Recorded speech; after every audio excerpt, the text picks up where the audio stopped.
সাইয়েদনা ইব্রাহিম আলাইহিস সালাম চলে গেলেন, ধুধু মরু প্রান্ত, কেউ নাই।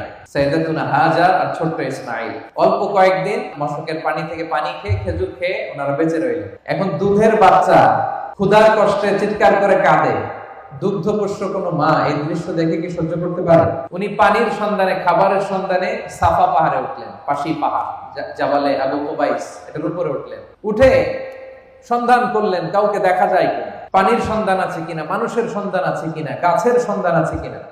আপনারা জানেন সৌদি আরবে 45 ডিগ্রি 50 ডিগ্রি সেলসিয়াস এই সূর্যের প্রখর সূর্য কিরণ যখন বালুর মধ্যে পড়ে, তখন দূর থেকে এক ধরনের ওয়েভ, ঢেউ তৈরি হয়, মনে হয় যে সাগর। আসলে কি সাগর? সাফা পাহাড়ে উঠে দেখলেন ওই যে দূরে বোধহয় সাগরের মতো কি যেন দেখা যায়, পানি থাকতে পারে। উনি পানির সন্ধানে একটা দৌড় দিলেন। দৌড়াতে দৌড়াতে ওখানে আরেক পাহাড়, ওটার নাম মারোয়া। ওই মারোয়া পাহাড় থেকে